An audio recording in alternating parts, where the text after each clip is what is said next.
Praise the Lord. கர்த்தருடைய பரிசுத்தம் மகிமைப்படுவதாக. நியாயாதிபதிகள் புஸ்தகம் 6ஆம் அதிகாரம் 16வது வசனம். அதுக்கு கர்த்தர், நான் உன்னோடு கூட இருப்பேன், ஒரே மனுஷனை முறியடிப்பது போல் நிம்மதியானதை முறியடிப்பாய் என்றார். எனக்கு பிரியமானவர்களே, கர்த்தர் சொல்கிறார், நான் உன்னோடு கூட இருப்பேன்.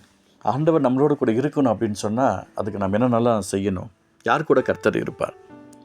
ஒரு ஆண்டவருடைய நாமத்திற்காக ஊழியம் செய்யும்படியாக அர்ப்பணிக்கப்பட்ட பின்பு நான் ஊழியத்திற்காக கடந்து சென்றிருந்த காலம் அது. நல்லா ஜெபிச்சிட்டு இருந்தேன், நல்லா உபவாசம் பண்ணேன், ஊழியத்துக்கு போனேன். ஒரு அற்புதமும் நடக்கலை. கிட்டத்தட்ட ஒரு வாரம் பல இடங்களில் எனக்கு ஊழியங்கள் இருந்துச்சு. எனக்கு ஒரு சாட்டிஸ்ஃபைடே கிடையாது. ஜெபம் பண்ணுறேன், அற்புதங்கள் நடக்குது, அதிசயங்கள் நடக்குது, செய்தியிலையும் கர்த்தர் அநேகருக்கு ஆசிரியமாக இருக்கிறது போல் இருந்துச்சு. எனக்கு சாட்டிஸ்ஃபைட் கிடையாது. கிட்டத்தட்ட பல இடங்கள் எனக்கு கூட்டிகிட்டு போனாங்க. நல்லா ஒரு ப்ரெசன்ஸை நான் ஃபீல் பண்ணலை. ஆனால் அங்கே இருக்கிறவங்க ரொம்ப ஆசிரியமாக இருந்துச்சு, ரொம்ப நல்லா இருந்துச்சு, ரொம்ப சூப்பராக இருந்துச்சு அப்படின்னு சொன்னாங்க. நல்லா இருந்துச்சு, ஆசிரியமாக இருந்துச்சு, சூப்பராக இருந்துச்சுன்னு சொன்னால் அதெல்லாம் ஏமாற்று காரியம். ரொம்ப வேதனைப்பட்டேன். எனக்கு ஒரு சாட்டிஸ்ஃபைடே கிடையாது. நான் ஒரு வாரம் ஊழியம் டெய்லி என்னால் முடிஞ்ச அளவுக்கு அழுது தான் பார்த்தேன். ஒரு சந்தோஷமே எனக்கு கடந்து வரல. ஆனால் பிசாசு ஓட தான் செஞ்சது, அற்புதங்கள் நடக்க தான் செஞ்சது. ஆனால் ஒன்றுமே இல்லை, எனக்கு ஒரு சாட்டிஸ்ஃபைடே இல்லை. அப்படியே நான் வேதனையோடு ஊழியத்தை முடிச்சு அங்கேவே வேற ஒரு இடத்துல ஒரு 2 நாள் உபவாசம் பண்ணும்படியாக உட்காரலான்ட்டு எனக்கு ஒரு வாய்ப்பு கிடச்சது. ஒரு இடம் அங்கே உட்காந்தேன். நான் ஆண்டவர்கிட்ட கேட்டேன், எனக்கு திருப்தியே இல்லை ஆண்டவரே, ஒவ்வொரு நாளும் ஏதாவது ஒன்று செஞ்சுட்டு தான் இருக்கிறீங்க, ஒரு அற்புதம் நடக்குது, ஆனால் எனக்கு ஒரு திருப்தியே இல்லை அப்படின்னு சொன்னோடனே ஆண்டவர் சொன்னார், அந்த சத்தம் எனக்கு கேட்குது.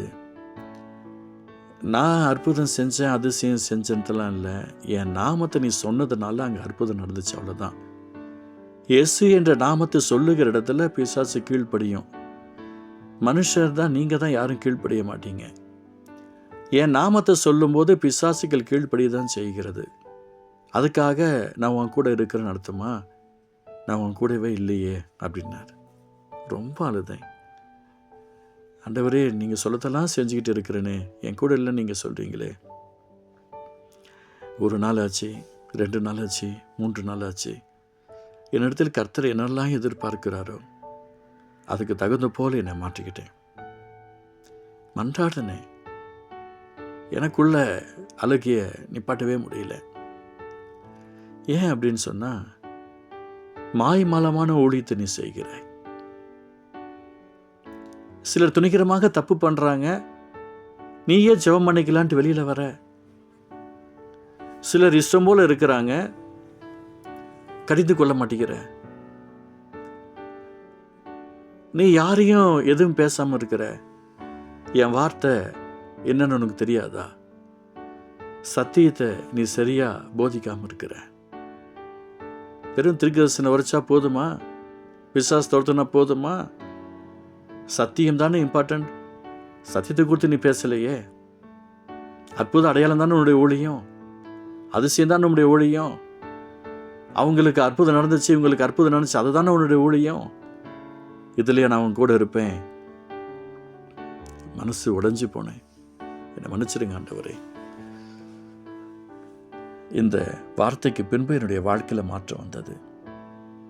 கர்த்தர் எங்கே போனாலும், அது நம்முடைய சபையாக இருக்கட்டும், வெளியிலையாக இருக்கட்டும், எங்கே போனாலும் அந்த ஸ்ட்ரிக்டாக இருக்கிற அந்த காரியங்களை கர்த்தர் கொடுக்க ஆரம்பித்தார். இதுக்கப்புறம் அது தெரிஞ்சவங்களோ தெரியாதவங்களோ, புரிஞ்சவங்களோ புரியாதவங்களோ, உன் கூட இருக்கிறவங்களோ இல்லாதவங்களோ, நான் வார்த்தையை கொடுத்தா நான் சொல்கிறத நீ சொல்லி தான் ஆகணும்.